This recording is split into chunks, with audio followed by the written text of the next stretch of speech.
সম্বন্ধীয় তত্ত্বের গভীরে নিয়ে যায়, সেটাই হচ্ছে শ্রীমদ্ ভগবদ্ গীতা। না কি আছে ভিতরে একটু আস্বাদন করি। গীতা পাঠ করতে হলে প্রথমে মঙ্গলাচরণ করতে হয়। তা মঙ্গলাচরণে বলছেন, 3টে শ্লোক বলছেন মঙ্গলাচরণে, যে ভীষ্ম দ্রোণ তটা জয়দ্রুত জলা গান্ধার নীলত পলা শল্য গ্রাহবতী কৃপেন বহিনী কর্ণেন বেলাকুলা অশ্বত্থামা বিকর্ণ ঘোর মকরা দুর্যাধনা বর্তিনী সতুন্না খুলু পাণ্ডবই রণনদী কৈবর্তকে কেশবে। বললেন একটা রণ নদী তৈরি হয়েছে, একটা নদী, যেমন এই পাশে একটা নদী রয়েছে, এই নদীর এপার রয়েছে ওপার রয়েছে, তাহলে এই এরকম একটা রণ নদী তৈরি হয়েছে। এই রণ নদীর এক তীরে রয়েছেন কে না ভীষ্মদেব, যিনি তৎকালীন সময়ের অদ্বিতীয় যোদ্ধা। আরেক তীরে রয়েছেন ভীষ্ম দ্রোণ, অর্থাৎ গুরুদেব দ্রোণাচার্য রয়েছেন আরেক তীরে। ভীষ্ম দ্রোণ তটা জয়দ্রত জলা, জয়দ্রত জল হয়ে রয়েছেন। গান্ধার নীলত পলা, গান্ধারী পুত্রগণ যার নীলোৎপল অর্থাৎ পদ্ম। শল্যগ্রাহ বতী, শল্য যার কুম্ভীর। কৃপেন বহিনী, কৃপাচার্য যার প্রবাহ স্বরূপ। কর্ণেন বেলাকুলা, কর্ণ হচ্ছে যার বেলাভূমি, অর্থাৎ যার ইশারায় জোয়ার ভাটা হয়। অশ্বত্থামা বিকর্ণ ঘোর মকরা, অশ্বত্থামা বিকর্ণ হচ্ছে ঘোর মকর সদৃশ। আর দুর্যোধনা বর্তিনী সতুন্না খুলু পাণ্ডবই রণনদী কৈবর্তকে কেশবে। দুর্যোধন যার আবর্তন চক্র, এই এরকম রণনদীতে অর্জুনের সাধ্য ছিল না যে ওই পারে তাকে পার করে দেবে, কিন্তু মাধব কর্ণধার হয়। মাধব যদি নৌকার কর্ণধার হন, সেই নৌকাটা কিন্তু অনায়াসে পার হয়ে যায়। এজন্য আমাদের জীবনটা হচ্ছে সেই রকম তরণী, আর আমরা রয়েছি সেই রণনদীর মধ্যে। কোন রণনদী না, এই রণনদীকে বলা হচ্ছে ভবসাগর। ভবসাগর তারণ কারণ হে, আমরা ভবসাগরের মধ্যে রয়েছি। ভবসাগরটা অর্থ কি? অর্থাৎ যেখানে জন্ম মৃত্যু জরা ব্যাধির আবর্তন চক্রে আমরা প্রতিনিয়ত পিষ্ট হচ্ছি। আমাদের জন্ম রয়েছে, মৃত্যু রয়েছে, জরা রয়েছে, ব্যাধি রয়েছে, ক্ষুধা রয়েছে, পিপাসা রয়েছে। এই নদীতে এই 6টা ঢেউ কিন্তু এমন কোনো ব্যক্তি নাই যে ব্যক্তির গায়ে এই 6টা ঢেউ কিন্তু লাগেনি বা লাগবে না, সবাই পাচ্ছি আমরা। তাহলে এই নদীতে যদি ভগবানকে যদি আমরা কর্ণধার হিসেবে না বসাতে পারি, তাহলে কিন্তু আমাদের নৌকাটা অজানাই চলে যাবে। এই জন্য গীতা আগেই মঙ্গলাচরণে বলে দিচ্ছেন, তোমার জীবন রথের সারথীকে হিসেবে তুমি যেমন গোবিন্দ, কেন বুদ্ধিং তু সারথিং বিদ্ধি মনোপ্রগ্রহে মেবচ, আমাদের যে বুদ্ধি রয়েছে, আর ওই বুদ্ধির অধিষ্ঠাতা দেবতা হচ্ছেন বাসুদেব। এই বাসুদেবকে যতক্ষণ পর্যন্ত আমার হৃদয় মন্দিরে না বসাতে পারবো, আমার দেহটা সঠিকভাবে উজানে চলবে না। এবার বললেন কি, এবার গীতাতে কি বলছেন না, গীতার সর্বপ্রথম শ্লোক আপনারা পাঠ কথা শুনেছেন, মানে শ্লোকটা শুনেছেন, কিন্তু ব্যাখ্যাটা শোনেন নাই। আজকে ওই একটা শ্লোকের উপরেই আমাদের আলোচ্য বিষয় বা আলোচনা কি, সেটা না প্রথম বলেছেন ধৃতরাষ্ট্র উবাচ, কি বললেন, ধর্মক্ষেত্রে কুরুক্ষেত্রে সমবেতা যুযুৎসাবাহা মামকা পাণ্ডবস্যৈব কিম অকুর্বত সঞ্জয়। গীতা যখন শুরু হচ্ছে তখন গীতাতে 700 শ্লোকের ভিতরে একটি শ্লোক হচ্ছে ধৃতরাষ্ট্রের, আর 40টি শ্লোক হচ্ছে সঞ্জয়ের, 85টি শ্লোক হচ্ছে অর্জুনের, আর 574টি শ্লোক হচ্ছে ভগবান শ্রীকৃষ্ণের। এই হচ্ছে 700 শ্লোক। আর এই গীতাটি 18টি অধ্যায়। অর্জুন বিষাদযোগ, সাংখ্যযোগ, কর্মযোগ, জ্ঞানযোগ, কর্মসন্ন্যাসযোগ, অভ্যাসযোগ, জ্ঞান বিজ্ঞান যোগ, অক্ষর ব্রহ্মযোগ, রাজবিদ্যা রাজগুহ্য যোগ, বিভূতি যোগ, বিশ্বরূপ দর্শন যোগ, ভক্তি যোগ, ক্ষেত্র যোগ, গুণত্রয় বিভাগ যোগ, তারপর হচ্ছে পুরুষোত্তম যোগ, তারপর শ্রদ্ধাত্রয় বিভাগ যোগ, অন্তিমে হচ্ছে মোক্ষ যোগ। তাহলে আমরা প্রথম অধ্যায়ের প্রথম শ্লোকটি আমরা আলাপ আলোচনা করছি, সেটা হচ্ছে ধর্মক্ষেত্রে কুরুক্ষেত্রে সমবেতা যুযুৎসাব মামকা পাণ্ডবস্যৈব কিম অকুর্বত সঞ্জয়। ওই সঞ্জয়, ধর্মক্ষেত্রে কুরুক্ষেত্রে, যেখানে সবাই সবাইকে মেরে ফেলার জন্য ব্যস্ত, সবাই সবাইকে যুদ্ধের আহ্বানে ব্যস্ত, সেই রকম ক্ষেত্রে কেন ধর্মক্ষেত্রে বলা হলো, কেন সেটাকে ধর্মস্থান বলা হচ্ছে? সেটা তো যেখানে যুদ্ধ হবে সেটা কি ধর্মস্থান নাকি?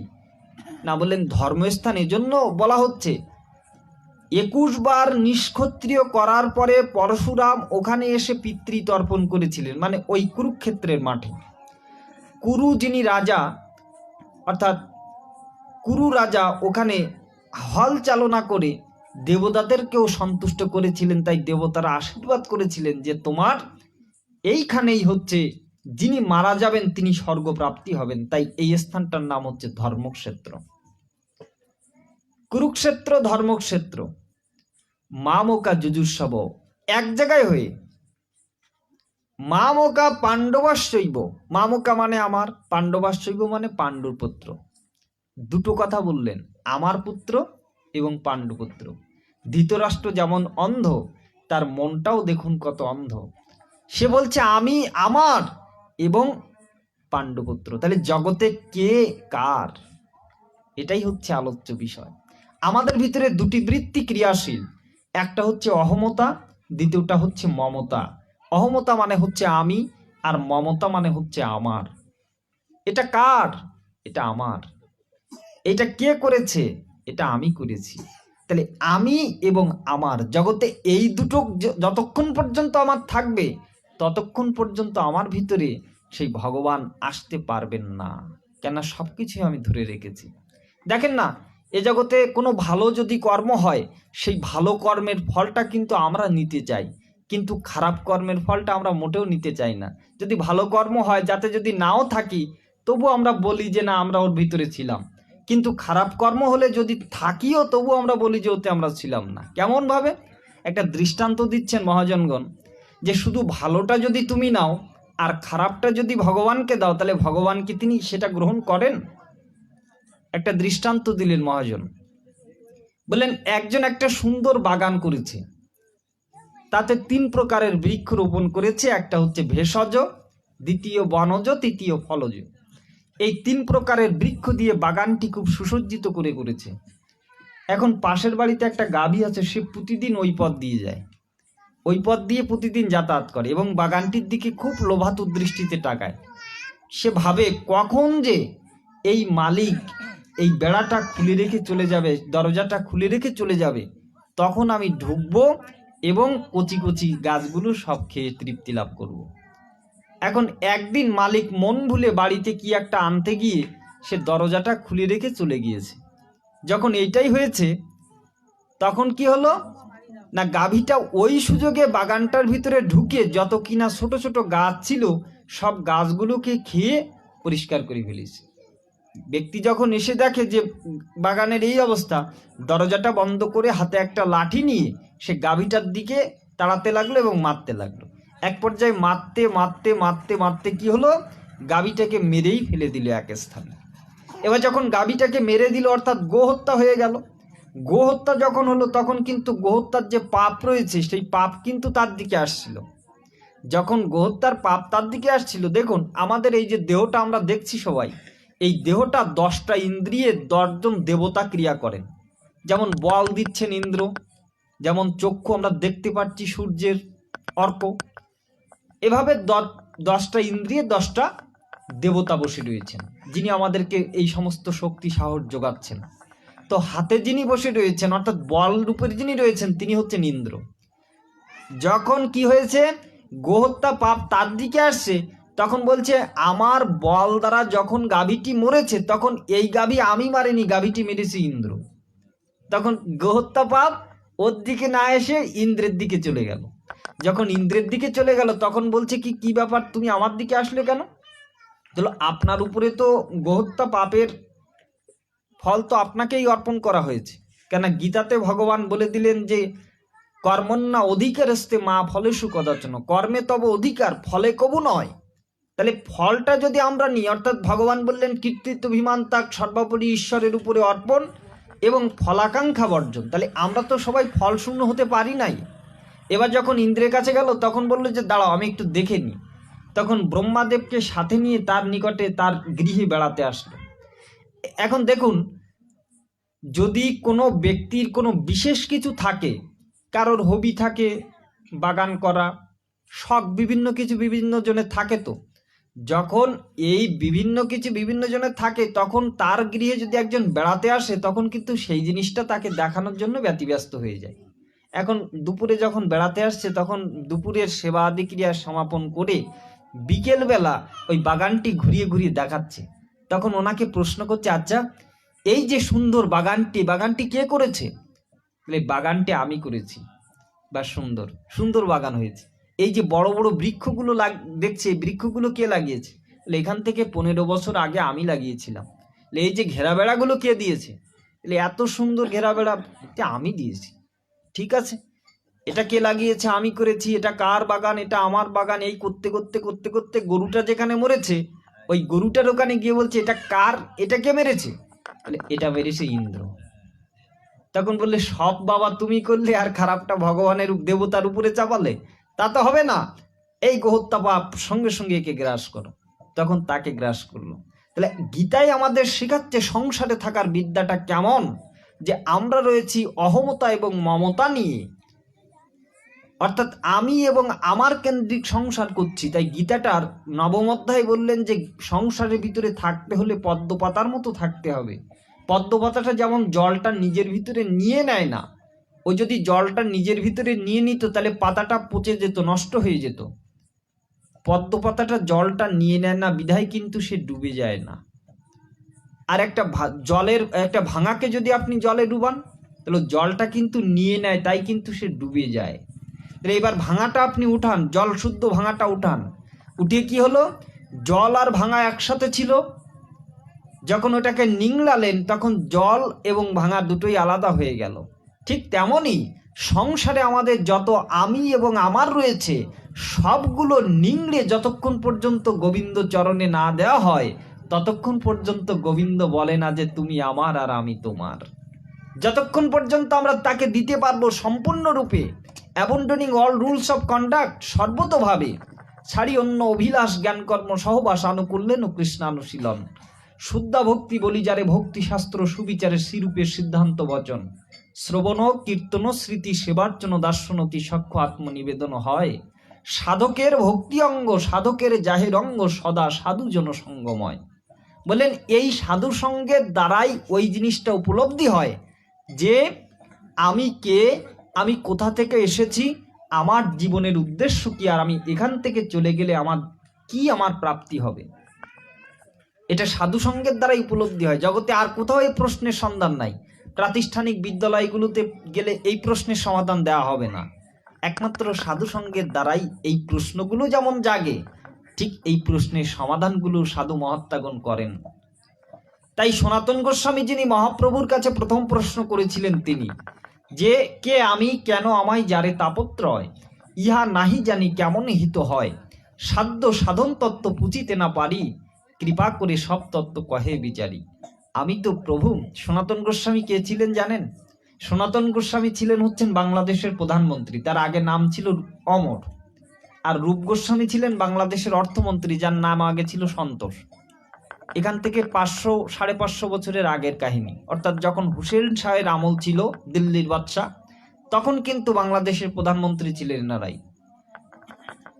এনারা সর্বস্ব ত্যাগ করে গৌর চরণে গিয়ে সমর্পিত করে এই সনাতন গোস্বামীর উপাধি দিয়েছিলেন হোসেন শাহ সাকর মল্লিক। সাকর মল্লিক মানে কি? সাকর শব্দটা এসছে শুকুর শব্দ থেকে, যার অর্থ হচ্ছে জ্ঞানবৃদ্ধ। আর মল্লিক শব্দটা এসছে মহল্লিক শব্দ থেকে, যার অর্থ হচ্ছে সর্ববিষয়ে যিনি পারদর্শী। যিনি সর্ববিষয়ে পারদর্শী, যিনি সর্ববিষয়ে জ্ঞানী, এই এত জ্ঞান থাকা সত্ত্বেও, এত সমস্ত কিছু থাকা সত্ত্বেও তিনি মহাপ্রভুর চরণে অঙ্গীকার করে ভুলণ্ঠিতভাবে প্রণাম পূর্বক তিনি প্রশ্ন করে বসলেন যে কে আমি? আমাকে তো আমি চিনি না, আমাকে আমি জানি না। যেমন গীতাতে অর্জুন প্রশ্ন করেছেন কার্পণ্য দোষ উপহত স্বভাব পৃচ্ছামি তাং ধর্ম সমূঢ়চেতা যৎ শ্রেয়ত নিশ্চিতং শিষ্যস্তং সাধিতাং মাং প্রপন্নম। হে কৃষ্ণ, হে গোবিন্দ, আমি আমার নিজেকে চিনি না, নিজেকে আমি জানি না। আমরা নিজেকে নিজে পরিচয় দিচ্ছি যে আমি একজন পুরুষ মানুষ, আমরা পরিচয় দিচ্ছি আমি একটা নারী, পরিচয় দিচ্ছি আমি ছেলে, আমি মেয়ে, পরিচয় দিচ্ছি আমি জজ, আমি ব্যারিস্টার, আমি উকিল, আমি মাস্টার ইত্যাদি। তাহলে এগুলো কি আমার পরিচয়? না, এগুলো হচ্ছে আমার দেহের পরিচয়। যে দেহটা নিয়ে আমি এসেছি, এই দেহটার উপাধি হচ্ছে এইগুলো। তাহলে আমি কে? প্রকৃতপক্ষে আমার এই চিনতে পারছি না আমাকে, তাই আমি কিম কর্তব্য বিমূঢ় চেতা হয়ে পড়েছি। তাই আমি তোমার শিষ্যত্ব গ্রহণ করে আমি তোমার কাছে জানতে চাচ্ছি যে আমার জীবনের করণীয় কি। তাই বললেন, একই প্রশ্ন গীতাতেও করলেন এ অর্জুন কৃষ্ণ সমীপে, যে হে গোবিন্দ, তুমি আমাকে আমার দিশাটা তুমি দেখাও। তখনই গোবিন্দ বললেন যে দেখো, দেহ ইস্মিন যথা কৌমারং যৌবনাং জরা।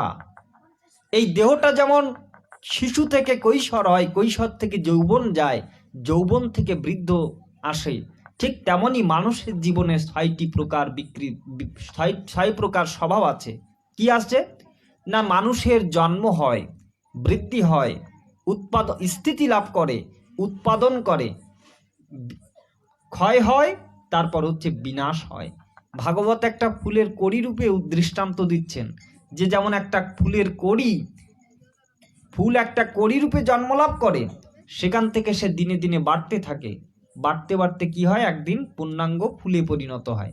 ওখানে কিছুদিন থেকে সেখানে বীজ উৎপাদন করে, আর তারপরে ফুলটা আস্তে আস্তে শুকাতে থাকে এবং অন্তিমে সেটা ঝরে পড়ে যায়।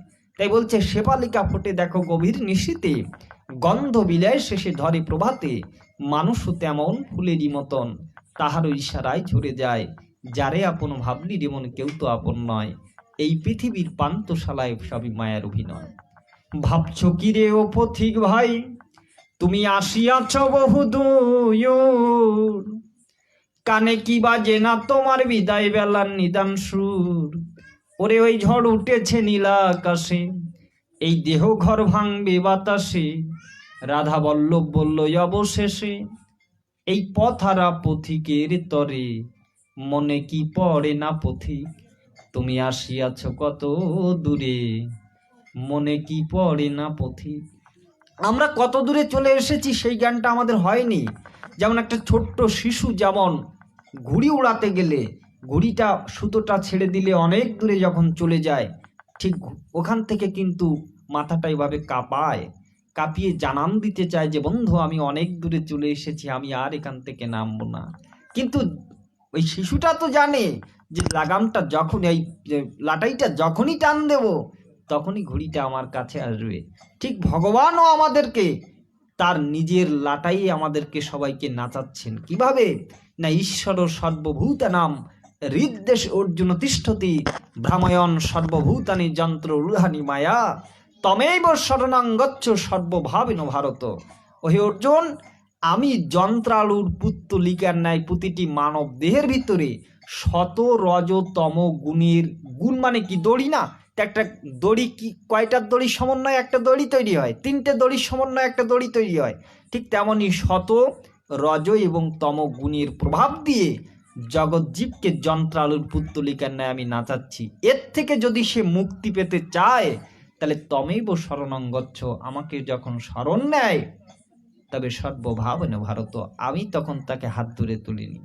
এ জগতে যদি কৃষ্ণ বা গোবিন্দের জন্য এই মহতি অনুষ্ঠান আদি করে কেউ, বা যদি কোনো সাধু সেবা দেয়, সমস্ত কিছু করে, এমন নয় যে আমি এই অনুষ্ঠানে ভক্ত সেবায় বা গোবিন্দের জন্য 100 টাকা ব্যয় করে দিলাম মানে আমার কৃতকৃতার্থ হয়ে গেল, মানে আমি কৃতকৃতার্থ করে দিলাম। গোবিন্দ বললেন না, তুমি যে আমাকে দিয়েছ, যে আমাকে যেভাবে ভজে আমি তাকে ঠিক সেইভাবেই ভজন করি। কেমন, যে যথামাং প্রপদ্যন্তে তাং তথৈব ভজামি অহম, মম বর্তানুবর্তন্তে মনুষ্যপার্থ সর্বস্ব। ওহে অর্জুন, আমাকে যেভাবে, যদি আমাকে কেউ 100 টাকার পূজা করে, তাহলে আমি তাকে 100 টাকা দিয়ে আমি ঋণী থাকি না। আরো বলেছেন তিনি যে শুধু 100 টাকা দিই না, বিনিময়ে তাকে আরো 100 টাকা দিয়ে দিই। কেমন ভাবে জানো, মানে দ্বিগুণ করে দিই। কেমন না, তাও বলছেন যে অনন্য চিন্তান্তমাং যে জনা পর্যুপাস হতে, তেসাং নিত্যাভিযুক্ত নাং যোগক সেমং বহমহম। যোগ শব্দের অর্থ কি? জীবনে আমি যে বস্তু পাইনি সেটাই হচ্ছে যোগ। কি পাইনি বলুন তো? আমরা 84 লক্ষ জন্ম ভ্রমণ করে চলেছি। এই 84 লক্ষ জন্মের ভিতরে আমরা কি পাইনি? আহার, নিদ্রা, ভয়, মৈথুন, এই 4টি বস্তু কিন্তু আমরা সকলেই পেয়েছি। যদি আপনি গরু হয়ে জন্মান, একটা গাভী পেয়েছেন, ছাগলি হয়ে জন্মালে ছাগল পেয়েছেন, বিপরীতে মৈথুনের কোনো সুযোগ হারায়নি। আপনি মেল সেক্স হলে আপনি ফিমেল সেক্স পাচ্ছেন, আপনি ফিমেল সেক্স হলে মেল সেক্স পাচ্ছেন। কি পাইনি বলুন তো? ভোগ পেয়েছেন, সুখ পেয়েছেন, টাকা পেয়েছেন, সম্পত্তি পেয়েছেন, জমি জমা, অর্থ কড়ি, ছেলে মেয়ে, সব কিছু পেয়েছেন, কিন্তু একটা জিনিস আপনি পাননি। এই পাওয়াটাই আপনাকে গীতা দেবে। কেমনভাবে জানেন? এই প্রশ্নটা করেছিলেন আমেরিকাবাসীরা, প্রশ্ন করেছিলেন আন্তর্জাতিক কৃষ্ণ ভাবনার অমৃতের প্রতিষ্ঠাতা আচার্য বৈষ্ণবকুল তিলক ব্রজ বৈষ্ণবকুল তিলক মুকুটমণি এসি ভক্তিবেদান্ত স্বামী প্রভুপাদকে। তেনারা সাংবাদিকরা প্রশ্ন করেছিলেন, আচ্ছা প্রভু, আমাদের এই দেশে মিনিটে 40,000 গরু কাটা হয়, তৎকালীন সময় হতো, অর্থাৎ 1965 সালের আগে। তা আপনি এদেশে এসে আপনি একটা ভেজিটেরিয়ান অর্থাৎ নিরামিষাশী, আর আমাদের এখানে সব মিট ইটিং করে অর্থাৎ মাংস সেবা করে। এরকম একটা দেশে এসে আপনি কি জন্য এই দেশে আসলেন? তাহলে দেখো, তোমরা ভারতবর্ষ 200 বছর ধরে শাসন করেছো, তোমাদের এই দেশ থেকে, অর্থাৎ ব্রিটিশ পিরিয়ড ছিল না, 200 বছর ধরে শাসন করেছে। তোমরা শাসন করে এদেশ থেকে অর্থাৎ ভারতবর্ষ থেকে সমস্ত কিছু লুটে পুটে তোমরা খেয়েছো এবং নিয়েও এসেছো। সোনার তাল গাছ ছিল দুটো, একটা ভেঙে তোমরা নিয়ে এসেছো। তাহলে এই দেশটাকে তোমরা অতিরঞ্জিত করেছো ভারতবর্ষের খনি দিয়ে। কিন্তু তোমরা একটা জিনিস আনতে ভুলে গিয়েছিলে, সেটা হচ্ছে কি না, সেটা হচ্ছে গীতার জ্ঞান। যদি ওটা তোমরা সাথে করে আনতে, তাহলে কিন্তু আমাকে এই বৃদ্ধ বয়সে 70 বছর বয়সে কষ্ট করে ওই জলদূত নামক জাহাজে, যার কাপ্তান ছিল হচ্ছে অরুণ পান্ডে এবং মিসেস পান্ডেও ছিলেন, সেইখানে অতি কষ্ট করে আমাকে এই আমেরিকা দেশে এহেন গীতার জ্ঞান দেওয়ার জন্য আমাকে আর আসতে হতো না। তাই বলছেন যে কি পাওনি তুমি? সবকিছুই তুমি পেয়েছো, একটা জিনিস পাওনি, সেটা হচ্ছে ভগবত প্রেম, যেটাই জীবের প্রয়োজন তত্ত্ব, যেটাই জীবের সব থেকে প্রয়োজন, সেটা হচ্ছে ভগবত প্রেম। এটা লাভ হয় সাধু সঙ্গের দ্বারা। কেমন ভাবে? চৈতন্য চরিতামৃতে প্রেমের ডেফিনেশনটা দিচ্ছেন। আমাদের তো এ জগতে মানুষ, ছেলে মেয়ে একে অপরের সবাই প্রেমে, একটা প্রেম নাম দিয়ে সেটা একটা সম্পর্ক গড়ে বটে, কিন্তু প্রকৃতপক্ষে সেটা প্রেম নয়। প্রেম মানে কি? যার কখনো ছাড়াছাড়ি হয় না। একটা মায়ের কোল থেকে যখন শিশু সন্তান মারা যায়, তখন তো ওই মা তাকে, শিশু সন্তানটাকে ধরে রাখতে পারে না, পারে কি? তাহলে সেটা তো প্রকৃত প্রেম নয়। প্রেমের সংজ্ঞাটা কি? প্রেমের সংজ্ঞাটা হচ্ছে, রূপ গোস্বামীপাদ বললেন যে প্রেমের সংজ্ঞাটা হচ্ছে বহুবিধ বাধা থাকলেও যে বাধা প্রতিহত করে চলে, এবং বহু বিপদ থাকা সত্ত্বেও যেটা মনটা সেখানে যেতে চায়, এটাই হচ্ছে যে অহৈতুকী এবং অপ্রতিহতা বাধা পেরিয়ে সেই নিষ্কামভাবে গোবিন্দকে ভালোবাসতে পারে, এটাই হচ্ছে প্রেম। তাহলে সংজ্ঞা কি প্রেমের? না, কোনো ভাগ্যে কোনো জীবের যদি শ্রদ্ধা বটে হয়, তখনই সেই জীব সাধু সঙ্গ করায়। সাধু সঙ্গ হতে হয় শ্রবণ ও কীর্তন, শ্রবণ অন্তে হয় জীবের অনর্থ নিবর্তন, অনর্থ নিবৃত্তি হইলে ভক্তি নিষ্ঠা হয়, নিষ্ঠা হইতে ভক্ত চিত্তে রুচি উপজয়, রুচি হইতে চিত্তে বাড়ে আসক্তি প্রচুর, আসক্তি হইতে পারে কৃষ্ণ বৃত্তাঙ্কুর, সেই ভাব গাঢ় হলে ধরে প্রেম নাম, সেই প্রেম প্রয়োজন সর্ব আনন্দ ধাম। বললেন কোনো ভাগ্যে কোনো জীবের যদি শ্রদ্ধা বটে হয়, এই শ্রদ্ধাটা কখন হয়? শ্রদ্ধাটা কেমন জিনিস? বললেন শ্রদ্ধা শব্দ কহে সুদৃঢ় বিশ্বাস নিশ্চয়, কৃষ্ণ ভক্তি করলে সর্বকর্মকৃত হয়। আমাদের শ্রদ্ধাটা, আমাদের বিশ্বাসটা একটা ঠুনকো বিশ্বাস। গোবিন্দ বলছেন একদম লাস্টে গীতার মোক্ষ যোগে তিনি বললেন কি, যে তোমাকে একটা গুহ্যতম কথা বলছি। সেই গুহ্যতম কথাটা কি? যদি তুমি আমাকে সর্বতভাবে স্মরণ করতে পারো, সর্বধর্মান পরিত্যাজ্য মাম একম শরণম ব্রজ, অহম তাম সর্ব পাপেভ্য মোক্ষয়িষ্যামি মা শোচ। সর্বতভাবে যদি আমাকে স্মরণ করতে পারো, দিতে পারো আমার উপরে ভার, তখনই আমি সেই ভার গ্রহণ করি। তাহলে এটা তো গোপন কথা, এটা তো প্রথমে তিনি বলতে পারতেন। একজন যদি সবকিছু শুরু করার আগে বলে যে তুমি যদি আমার উপরে সবকিছু দাও, আমি সব কাজ করে দেবো, তাহলে এই কথাটা তো প্রথম বলে অর্জুনকে নিরাশ করতে এই শান্ত করতে পারতেন। প্রথম বলেননি কেন? এত কিছু বলার অর্থ কি? সাংখ্য, কর্ম, জ্ঞান, অভ্যাস, বিজ্ঞান, এ সমস্ত করার দরকার কি ছিল? এ সমস্ত করার দরকার ছিল কেন জানেন? কেন? ওই বিশ্বাসটাই আমাদের আমাদের হতে চায় না। বিশ্বাসটা এমন একটা জিনিস, কেমন একজন গুরুদেব আর একজন শিষ্য, মনে করুন এই পার হচ্ছে বন, ও পার হচ্ছে লোকালয়। তো এই বনে তারা দুইজন বাস করে, মাত্র দুইজন, একজন শিষ্য একজন গুরুদেব। তা গুরুদেব প্রতিদিন ওই লোকালয় থেকে সমস্ত খাদ্যদ্রব্য এনে এরা দুইজন সেবা পায়। তো একদিন গুরুদেব অসুস্থ হয়ে গিয়েছেন, শিষ্যকে বলছেন যে শিষ্য, তুমি এক কাজ করো, ওপার থেকে ওই খাদ্যদ্রব্য নিয়ে এসো ভিক্ষা করে, তাহলে আমরা খেতে পারবো। ঠিক আছে গুরুদেব, আমি তো সাঁতার জানি না, এ এক কথা। দ্বিতীয় কথা, আমরা যেখানে থাকি সেখানে তো কোনো নৌকা চলে না, তাহলে আমি কি করে গিয়ে সেখান থেকে খাবার আনবো?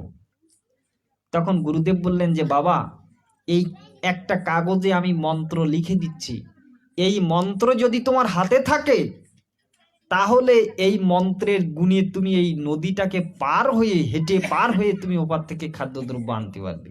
কিন্তু খবরদার তোমাকে করে দিলাম মানা, ভুলেও তুমি যেন ওই মন্ত্রটা খুলে দেখো না, যখন দেখবে তখনই কিন্তু সেখানে তোমার পতন হবে। ঠিক আছে। এন্ড গুরুদেব মন্ত্র লিখে দিয়েছেন, সেই মন্ত্র হাতে করে নিয়ে সত্যি সত্যি হেঁটে পার হয়ে গেছে। গুরুদেব বিশ্বাস, পার হয়ে গেছে। এইভাবে অনেকদিন যাবৎ চলছে। একদিন ঠিক মাঝ বরাবর গিয়ে বলছেন, এই মন্ত্রের এত শক্তি যে কিনা এই মন্ত্রের বলে আমি নদী পার হয়ে যাচ্ছি। তাহলে এই মন্ত্র যে এত কার্যকর এবং এত শক্তি আছে, দেখি না মন্ত্রটা কি লেখা আছে। এই যখন তার মনে জাগলো, তখন সে কাগজটি খুলে দেখে শুধু লেখা আছে রাম, আর কিচ্ছু লেখা নেই, শুধু লেখা আছে রাম। তখন শিষ্য ভাবলে, ইস, এই একটা শব্দ কোনো মন্ত্র হলো, এই একটা শব্দের গুণে আমি পার হয়ে যাচ্ছি, এ হতে পারে না। যেই তিনি এটা চিন্তা করলেন, সেই অমনি সেখানে টপ করে ডুবে গেলেন। তাহলে বিশ্বাসটা সেখানে ছিল না। ও তো জানে না যে রাম নামে পাথর ভাসে, ও তো সামান্য ক্ষুদ্র জীব মাত্র। রাম নামে তো পাথর ভেসেছিল। এদিকে রামচন্দ্রর সৈনিকরা কি করছেন? পাথর দিয়ে সমুদ্র বন্ধন করছেন। রাম বলছেন, আচ্ছা, আমার নামাঙ্কিত পাথর সাগরের জলে ভাসমান হয়ে ভাসছে, আচ্ছা আমি নিজে দেখি একটা পাথর নিয়ে সাগরে ফেলবো, দেখি ভাসে কিনা। এবার ওরা যেখানে ওপাশ দিয়ে বাঁধন দিচ্ছে, আর এপাশে এসে আড়ালে এসে একটা পাথর তিনি ছুঁড়ে মারলেন ওই নদীতে, এই সাগরে। যেই ছুঁড়ে মারলেন, পাথরটি ডুবে গেল। আশ্চর্য ব্যাপার, আমার নামাঙ্কিত পাথর সাগরে ভাসে, অথচ আমি নিজে পাথর ফেলছি, তো সাগরে ভাসছে না কেন? যখন আবার তিনি একটা পাথর তুলে আবার জলে ছুঁড়ে মারলেন, তখনই সেটাও ডুবে গেল। তখন হনুমান পাশে থেকে বলছে, প্রভু তুমি জানো না, তোমার নাম অঙ্কিত করে যে পাথর আমরা জলে ভাসাচ্ছি, ওটা তুমি সাথে আছো বিদায় ওই পাথরটা জেগে আছে। আর তোমার থেকে, তুমি যে পাথরটা ফেলে দিচ্ছ, অর্থাৎ তোমার থেকে দূরে সরিয়ে দিচ্ছ তাকে, সে কি করে জগতে ভেসে থাকবে? সে তো তলিয়েই যাবে। এই জন্য কৃষ্ণ কথা ব্যতীত, গোবিন্দ নাম ব্যতীত, গোবিন্দ স্মরণ ব্যতীত জগতে আমরা যারাই আছি না কেন, সবাই কিন্তু ওই নরকের অতল গহ্বরে আমাদেরকে তলিয়ে যেতে হবে। এই জন্য খবরদার, কৃষ্ণ নামের সাথে যেন, সাধু সঙ্গের সাথে যেন আমরা যুক্ত থাকতে পারি। সনাতন ধর্ম অন্য কিছু নয়। সনাতন মানে কি আপনারা পড়েছেন, যে যা ছিল, যা এখনো আছে, পরেও থাকবে। কি ছিল, কি আছে, পরে কি থাকবে, এটা আমরা বিশ্লেষণপূর্বক গ্রহণ করি নাই। বললেন জগতের দুটি বস্তু সনাতন, একটা হচ্ছে জীবাত্মা আমি সনাতন, আর দ্বিতীয়টা হচ্ছে পরমাত্মা সনাতন। এই দুটো বস্তু সনাতন। তাহলে এই বস্তু আমাদের এই জীবাত্মার, যেমন ভাগ চিহ্নটা আপনি দেখবেন, একটা রেখা টেনে উপরে একটা বিন্দু, নিচে একটা বিন্দু, তাহলে এটা হচ্ছে ডিভাইডেড, অর্থাৎ ভাগ। তাই আমরা কোনো একটা অনাদি অজানা কারণে গোবিন্দ পরিবার থেকে বিকৃত হয়ে, বিস্মৃত হয়ে এই মায়ার পরিবারে এসে জন্ম লাভ করেছি। কতভাবে না, 84 লক্ষ জন্ম আমরা লাভ করছি। 30 লক্ষ ছিল আমার পশু জন্ম, 20 লক্ষ ছিল আমার বৃক্ষ জন্ম, তাহলে কত হলো? 50 হলো। 11 লক্ষ ছিল আমার কীট পতঙ্গ জন্ম, কৃমিকীট জন্ম, 61 লক্ষ। 9 লক্ষ ছিল আমার জলজ জন্ম, আর 10 লক্ষ হচ্ছে আমার পাখি জন্ম, এই 80 লক্ষ হচ্ছে এই প্রাণী জগৎ, আর 4 লক্ষ হচ্ছে আমি মানব জন্ম।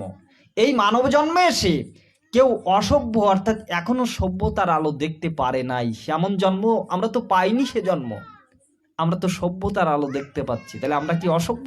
না। তাহলে অসভ্য থেকে রয়েছে উন্নত জাতি, অর্ধসভ্য। এই অর্ধসভ্য থেকে উন্নত জাতি হচ্ছে সভ্য। এই সভ্য থেকেও যারা ইন্দ্রিয়ধর্মী তারা উন্নত, যারা মনোধর্মী তারা তার থেকে উন্নত, যারা বুদ্ধিধর্মী তার থেকে উন্নত। এজন্য জগতে কোটি কোটি মানুষ ধর্ম করছে, ধর্ম ছাড়া কিন্তু কেউ নাই। সবাই ধর্ম করার চেষ্টা করছে, কিন্তু প্রকৃত ধর্ম কি সবার হচ্ছে? বললেন কোটি ধর্মচারী মধ্য একজন কর্মনিষ্ঠ। কোটি কোটি লোক ধর্ম করছে, মনে করুন পৃথিবীতে তো 800 কোটি লোক, তা 800 কোটি লোক ধর্ম পালন করছে। সবাই, আমি একা করছি তা নয়, সবাই পালন করছে, সবাই সে সৃষ্টিকর্তাকে ডাকছে, কিন্তু এক একজনের ডাকার এক এক রকম পদ্ধতি। কোন পদ্ধতিটা সঠিক এটা আমাকে বেছে নিতে হবে। তাহলে কোটি কোটি ধর্মচারী মধ্যে একজন হয় কর্মনিষ্ঠ, কোটি কর্মনিষ্ঠ মধ্য হয় এক জ্ঞানী শ্রেষ্ঠ, কোটি জ্ঞানী মধ্য একজন মুক্ত, আর কোটি মুক্ত মধ্য একজন কৃষ্ণ ভক্ত। ভুক্তি মুক্তি যোগী কামী সকলই অশান্ত, কৃষ্ণ ভক্ত নিষ্কাম অতএব শান্ত। তাই বললেন গীতাতে, বহু নাম জন্মনাবন্তে জ্ঞানবানাং প্রপদ্যতে, বাসুদেব সর্বমিতি সমহত্তা সুদুর্লভ। বললেন বহু বহু জন্ম ভ্রমণের পরে যদি কোনো সুদুর্লভ ব্যক্তি, এজন্য মানব জন্মটাকে বলা হচ্ছে দুর্লভ, শুধু দুর্লভ নয় সুদুর্লভ, শুধু সুদুর্লভ নয় দেবদুর্লভ মনুষ্য জন্মখানা আমরা লাভ করেছি। কত লক্ষ জন্ম 84 লক্ষ জনি ভ্রমণ করি একাকিনী এই মানব দেহ বহুখানি একমাত্র কৃষ্ণ ভজিবার তরে। কেননা এ জগতে ধনী সদা ব্যস্ত থাকে ধনের আশায়, দরিদ্র জনেরা থাকে অন্যের চিন্তায়, চোর ঘরে এটা সেটা চুরি করিবারে, আর কুলীন জনেরা সদা কুলগর্ব করে। এই মতো মায়াবদ্ধ জীব সমুদয়, মায়াবদ্ধ জীব সব মায়াতে মজয়। একজন মরে যদি কাঁদে 3 জন, আপনি মরিবে ইয়া ভাবে না কখন। দেখবেন চোখের সামনে আমার দাদু মারা গেল, আমি বাবা মারা যাবে, আমিও যে একদিন মারা যাব, এই জ্ঞানটা কিন্তু আমার হয় না। এজন্য যুধিষ্ঠির মহারাজকে প্রশ্ন করেছিলেন গান্ধর্বরাজ, অর্থাৎ ধর্মরাজ রূপী গান্ধর্বরাজ, মহাভারতের বনপর্বে আস্বাদন করবেন। কি প্রশ্ন করলেন? আচ্ছা যুধিষ্ঠির, তুমি আমাকে বলবে যে জগতের সব থেকে আশ্চর্যতম বিষয় কি? তখন যুধিষ্ঠির কি বললেন? যদি আমাকে আপনারা প্রশ্ন করেন, জগতের তো আশ্চর্য জিনিস অনেক রয়েছে, যেমন প্রাচীন যুগে ছিল মিশরের পিরামিড, ব্যাবিলনের ঝুলন্ত উদ্যান, ইপিসিউসের ডায়না দেবীর মন্দির, রোডস দ্বীপের ব্রোঞ্জ নির্মিত অ্যাপোলো মূর্তি, আলেকজান্দ্রিয়ার জিউসের মূর্তি, তারপরে মধ্যযুগের আচার্য ছিল চীনের মহাপ্রাচীর, নানকিংয়ে চীনামাটির মিনার, ইংল্যান্ডের স্টোন হেঞ্জ, সেন্ট সোফিয়ার মসজিদ। আর বর্তমান যুগে তো আশ্চর্যের কোনো সীমা নেই, কম্পিউটার, রঞ্জন রশ্মি, কৃত্রিম উপগ্রহ, পারমাণবিক ও হাইড্রোজেন বোমা, আন্তর্মহাদেশীয় ক্ষেপণাস্ত্র, ফেসবুক, টুইটার, হোয়াটসঅ্যাপ ইত্যাদি ইত্যাদি ইত্যাদি। তাহলে এত কিছু আচার্যের কথা কি তিনি বললেন সেখানে? না, কি বললেন শ্রবণ করুন। বলছেন অহনি অহনি ভূতানি গচ্ছন্তি ইহ জমালয়ম, শেষা স্থাবরং কিম আচার্য অতপরম। অহনি অহনি ভূতানি, প্রতি মুহূর্তে জীব জমালয় গমন করছে, শেষা স্থাবরং, শেষে যারা থাকছে তারা মনে করেছে আমার বন্ধুটি মরে গেছে, কিন্তু আমি হচ্ছে আর মরব না, আমি এ জগতে চিরকাল বেঁচে থাকবো আর ভোগ বিলাস করে যেতে পারবো। এটাই হচ্ছে সব থেকে আশ্চর্যের বিষয়। দিনে দিনে জীবগণ যায় জমঘরে, তথাপি যাহারা থাকে তাহারা মনে করে আমরা তো চিরজীবী গো, হব না তো ক্ষয়, ইহার থেকে কি আশ্চর্য আছে মহাশয়। জগতের থেকে আর আশ্চর্য বিষয় নাই। এটাই হচ্ছে সব থেকে আশ্চর্য, যে আমাকে চলে যেতে হবে। এত জন্ম ভ্রমণ করলাম। আমাদের ভ্রমণটা শুরু হয়েছে আস্বাদিত চেতন থেকে। চেতন হচ্ছে 5 প্রকার। একটা হচ্ছে আস্বাদিত চেতন, দ্বিতীয় নাম্বার হচ্ছে সংকুচিত চেতন, তৃতীয় নাম্বার হচ্ছে বিকশিত চেতন, চতুর্থ হচ্ছে পূর্ণ বিকশিত চেতন, না আস্বাদিত মুকুলিত, আস্বাদিত সংকুচিত মুকুলিত বিকশিত এবং পূর্ণ বিকশিত, এই 5টি চেতন। তা আস্বাদিত চেতন অর্থাৎ বৃক্ষের থেকে আমাদের জন্ম লাভ হয়ে শুরু হয়েছে। তাহলে এই 20 লক্ষ বৃক্ষের ভিতরে কোন বৃক্ষ জন্মটা লাভ করলে আমাকে আর বৃক্ষ জন্ম পেতে হয়নি? এটা কি কেউ জানা আছে? বাবারা কি জানা আছে? মায়েরা? আচ্ছা বলছি, কোন বৃক্ষ জন্ম? না, সেটা হচ্ছে চন্দন বৃক্ষ। এই চন্দন বৃক্ষ জন্ম লাভ করলে আমাকে আর বৃক্ষ জন্ম পেতে হয়নি। অনেকে ভাববেন কেন তুলসী? না, তুলসীকে কিন্তু শাস্ত্রে বৃক্ষ বলা হয় নাই, তুলসীকে কিন্তু দেবী বলা হয়েছে, দেবী বলা হচ্ছে, তুলসীকে দেবী বলা হচ্ছে। তাই যখন আপনি গোবিন্দ চরণে তুলসীটা অর্পণ করতে যাবেন, সেখানেও কিন্তু আপনাকে ওই চন্দন চর্চিত গোপী মনোহর পীত বসন বনমালা ও হরিহে, ওই চন্দন চর্চিত করেই কিন্তু গোবিন্দের চরণে আপনি কিন্তু তুলসীটা আপনি দান করবেন। আজকাল তুলসীটা কিভাবে দিতে হয় অনেক মায়েরা, আমরা বাবারাও অনেকে জানি না। তুলসীটা তুলতে হয় কেমন ভাবে, তুলসীটা দিতে হয় কেমন ভাবে, এগুলো শিখতে হবে। এগুলো হচ্ছে প্রাথমিক অবস্থা। তাহলে তুলসীটা চয়ন করলে ওই চন্দন চর্চিত করেই দিতে হয়। তাহলে বোঝা গেল কি এর থেকে? না, এটাই বোঝা গেল যে যে জন্ম দ্বারা ভগবানের সেবায় আমি লাগছি, সেই জন্মটাই আমার শ্রেষ্ঠতি শ্রেষ্ঠ জন্ম। এরপরে আসুন কীট পতঙ্গ জন্মে। কীট পতঙ্গ জন্মে এসে কোন কীট পতঙ্গ জন্মটা লাভ করলে আমাকে আর কীট পতঙ্গ জন্মে যেতে হয়নি? সেটা হচ্ছে বজ্র কীট নামক কীট জন্ম। অর্থাৎ এখানে পাওয়া যায় না, সেটা হচ্ছে পাহাড় পর্বতে থাকে। এর বৈশিষ্ট্য কি? না, বজ্র যদিও পড়ে তবে তার বিশেষ কোনো ক্ষতি করতে পারে না, তাই তার নাম বজ্রকীট। এই বজ্রকীট জন্ম আপনি যখন পেয়েছেন, আমি যখন পেয়েছি, তখন আমাকে আর কীট জন্ম লাভ করতে হয়নি। এবার আসুন কি না, জলজ জন্ম। জলজ কোন জন্মটা লাভ করলে আমরা আর জলজ জন্মে যেতে হয়নি আমাদের? কোন জন্ম? না, সেটা হচ্ছে শঙ্খ জন্ম। এই শঙ্খ জন্মটা যখন আমি পেয়ে গেলাম, তখন ওই শঙ্খ দ্বারাই কিন্তু ভগবানের আরতি হয়, তাই না? তাহলে ওই শঙ্খ জন্ম যতক্ষণ পর্যন্ত ভগবানের সেবায় আমি লেগে যাব, ততক্ষণ পর্যন্ত আমার জীবন সার্থক। এই জন্য গীতাতে বলা হচ্ছে কিন্তু তুমি যুক্ত থাকো। সনাতন ধর্ম মানে কি? আমি বলেছিলাম যে ডিভাইডেড, অর্থাৎ ভাগ ভাগ চিহ্ন। তাহলে উপরে একটা বিন্দু, নিচে একটা বিন্দু। এ বিন্দু থেকে যদি ও বিন্দুটা টেনে দেই, তাহলে কি চিহ্ন হলো? যোগ চিহ্ন হয়ে গেল। অর্থাৎ ভগবানের সাথে আমি অনেক দিন যাবৎ বিযুক্ত হয়ে আছি, তাই আমাকে যুক্ত হতে হবে। কার সাথে? না, ভগবানের সাথে। কিভাবে? না, মুন্ডুক উপনিষদে একটা রূপকের আশ্রয় নিয়ে বলা হচ্ছে যে একই বৃক্ষে একই শাখায় দুটো পাখি বসা রয়েছে। একটি পাখি হচ্ছে সেই বৃক্ষের ফল আস্বাদন করছে, আরেকটি পাখি হচ্ছে শুধু দেখে দেখে রাখছে, কোনো কিছু ফল আস্বাদন করছে না। যে পাখিটি ফল আস্বাদন করছে সেই পাখিটি হচ্ছে আমি। জন্ম জন্মান্তরের কর্মফল কিন্তু আমি আস্বাদন করে চলেছি।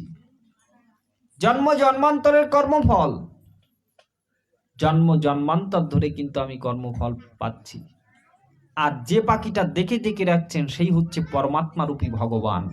এই ভগবান তিনি দেখে দেখে রাখছেন, ফলটা গ্রহণ করছেন না, কেন তার তো সুখ এবং দুঃখের দ্বারা প্ররোচিত নয়। সে তো নিত্য শুদ্ধ বুদ্ধ মুক্ত, সে তো নিত্য, তার কোনো অনিত্যতা ভাব নাই। শুদ্ধ বুদ্ধ মানে বোধিপ্রাপ্ত অর্থাৎ জ্ঞানী, আর মুক্ত মানে সে কখনো বাধা নয়। কিন্তু আমরা তো নিত্য নই, আমরা তো বুদ্ধ নই অর্থাৎ বোধিপ্রাপ্ত জ্ঞান বা জ্ঞানবান নই, আবার আমরা বাধা রয়েছি, মুক্ত নই। তাহলে এই পাখিটা যেদিন ওই পাখিটার দিকে তাকাবে, তখন বলবে এ কি, তোমার যে রূপ রয়েছে আমার তো একই রূপ, একই অবয়ব।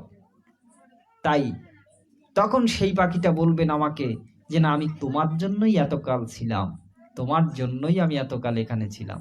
তুমি আমাকে দেখেছো, তুমি আমার দাস সুপর্ণা সাজুজ শাখায়া সমানং বৃক্ষম পরিচয়তে, অর্থাৎ তুমি আমাকে দেখেছো, অর্থাৎ তোমার সাথে আমার একটা যোগ সম্বন্ধ হয়েছে। এই জন্য কিন্তু গীতাতে বলা হয়েছে, প্রত্যেকটা অধ্যায়ের শেষে দেখবেন অর্জুন বিষাদ যোগ, সাংখ্য যোগ, কর্মযোগ। তাহলে প্রত্যেকটা অধ্যায়ের শেষে কি লেখা? যোগ শব্দটা লেখা। আবার গীতা যখন শেষ হচ্ছে তখন কি লেখা থাকে না, ইতি শ্রীমদ্ ভগবদ গীতাসু উপনিষৎসু ব্রহ্মবিদ্যায়াং যোগশাস্ত্রে শ্রীকৃষ্ণ অর্জুন সংবাদে অমুক অধ্যায়। তাহলে গীতাটা যোগশাস্ত্র, অর্থাৎ আমরা বিযুক্ত হয়ে আছি, তাই আমাদেরকে যুক্ত হতে হবে। সনাতন ধর্মটা যুক্ত হওয়া কার সাথে? না, ভগবানের সাথে আমাকে যুক্ত হতে হবে। আমরা তো বিযুক্ত হয়ে আছি, তাই যুক্ত যখনই হয়েছি সেই জন্মটাই আমার সার্থক হয়েছে। তাহলে জলজ জন্ম যখন শঙ্খ জন্ম পেয়েছি, তখন আমাকে আর জলজ জন্ম যেতে হয়নি। এবার আসুন পক্ষী জন্ম। পক্ষী জন্ম যখন আমি ময়ূর জন্ম পেয়েছি, তখন আর আমাকে পক্ষী জন্ম লাভ করতে হয়নি। কেন? ময়ূরের পুচ্ছটাই ভগবান রেখেছেন তার চূড়াতে। একটা বিশেষ কারণ রয়েছে, উদাহরণ রয়েছে। তাহলে এবার পশু জন্ম কোন জন্ম পেলে আমাদের আর পশু জন্ম পেতে হয়নি? সেটা হচ্ছে গাভী জন্ম। এই গাভীর সাথে একটা বিশেষ সম্বন্ধ কিন্তু ব্রজলীলায় আমরা দর্শন করতে পেরেছি। বৃন্দাবনে গাভীর সাথে আমরা একটা ব্রজলীলা দর্শন করতে পেরেছি। কেমন ভাবে জানেন? একটু ধরুন, হরে কৃষ্ণ, জয় রাধে, একটু ধরুন, আর একটা মাইক্রোফোন ওনার হাতে দিন।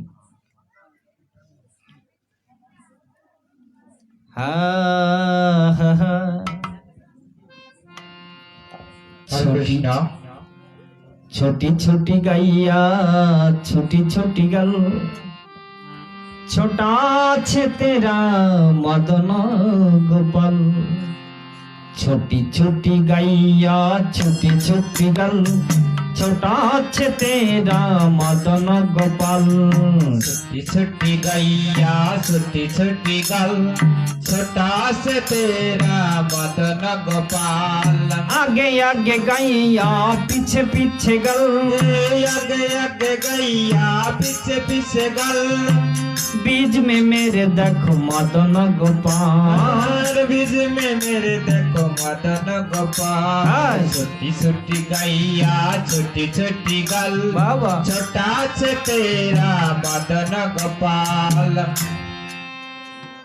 ছোট স্বরূপ সাধন সিদ্ধ গৌরীয় গোস্বামী পাদগণ এই অভূতপূর্ব হিন্দি ভাষার মাধ্যমে আমাদেরকে কীর্তনানন্দ উপহার দিয়েছেন। তা আমার গানের ভাষায় আপনারা আস্বাদন করছেন যে ছুটি ছুটি গাইয়া ছুটি ছুটি গাল, ছোটা সে তেরে মদন গোপাল। আগে আগে গাইয়া পিছে পিছে গাল, বীজ মে মেরে দেখো মদন গোপাল। বলে একটা বীজ, আচ্ছা একটা বটবৃক্ষের ফলের ভিতরে কয়টা বীজ? চিড়ে দেখেছেন কখনো? যদি না দেখে থাকেন চিড়ে দেখবেন। একটা বটবৃক্ষের ফলের ভিতরে অসংখ্য বীজ, আবার একটা বটবৃক্ষে কিন্তু অসংখ্য অসংখ্য ফল। ওই এক একটা ফলের ভিতরে এক একটা বীজে এক একটা বৃক্ষ কিন্তু হওয়া সম্ভব। তাহলে বলছেন কি, এত এক একটা ফলে অসংখ্য বীজ, আবার এক একটা গাছে অসংখ্য ফল। তাই ভগবান বললেন, সর্বজনিষু কন্তেও মূর্তায় সম্ভাবন্তী যা তার সং ব্রহ্মজনিরহত বীজপ্রদৎ পিতা। এই সমস্ত ব্রহ্মাণ্ডে আমি একমাত্র বীজ প্রদানকারী পিতা জগতে আমি। তমেব মাতাস্য পিতা তমেব বন্ধুস্য সখা তমেব বিদ্যা দ্রবিণং তমেব সর্বং মম দেব দেব। তাই বললেন, আমি তোমার মাতা, আমি তোমার পিতা। তুমি আমাকে ভুলে গিয়েছো, যার জন্য তুমি আমাকে চিনতে পারছো না। আমাকে তুমি চিনতে পারছো না কেমন ভাবে জানেন? মহাজন একটা দৃষ্টান্ত দিচ্ছেন। বললেন, একটা সিংহী তার বাচ্চাকে প্রসব করে গিয়েছে খাদ্যের সন্ধানে, আবার একটা ভেড়ি তার বাচ্চাকে প্রসব করে সেও গিয়েছে খাদ্যের সন্ধানে। এবার সিংহীর বাচ্চাটা তার পদ ভুলে সে ভেড়ার বাচ্চার সাথে এসে মিশে গিয়েছে। যখন মিশে গিয়েছে তখন কি হলো? যখন মিশে গেল তখন ওই সিংহ আর পথ ঠিক করে ওর মায়ের কাছে আর যেতে পারলো না। তখন ওই ভেড়ির দুধ খেয়ে সে কিন্তু বাড়তে লাগলো এবং পূর্ণাঙ্গ সিংহতে রূপান্তরিত হলো। যখন এই হলো তখন দেখে বনের ভিতরে সিংহর পালের এই ভেড়ার পালের ভিতরে একটা সিংহ ঘুরে বেড়াচ্ছে। এই যখন একটা সিংহ ভেড়া শিকার করতে এসেছে তখন দেখে কি আশ্চর্য ব্যাপার, একটা ভেড়ার দলের ভিতরে একটা সিংহ ঘুরে বেড়াচ্ছে। এটা অদ্ভুত কাহিনী। এখন ও দৌড়ে গিয়ে সিংহের বাচ্চাকে ধরে বলছে, প্রভু আমাকে খাবেন না? তা বলছে, এই তুই তো আমার দলের লোক, তোকে খাবো কেন? তখন বললে, কি বলছেন আপনি? তাহলে হ্যাঁ, ওকে নিয়ে থাবা কেটে নিয়ে স্বচ্ছ জলের সম্মুখে গিয়ে তার অবয়বটা দেখাচ্ছে যে দেখ, তোর অবয়ব যা, আমার অবয়ব কিন্তু একই, তুই কিন্তু ভেড়ার দলের কোনো লোক নস, তুই একটা সিংহের বাচ্চা। তখন সে বুঝতে পারলো, হ্যাঁ আমি তো সিংহের বাচ্চা, আমার কর্ম তো ভেড়ার দলের সাথে মিশে থাকা না।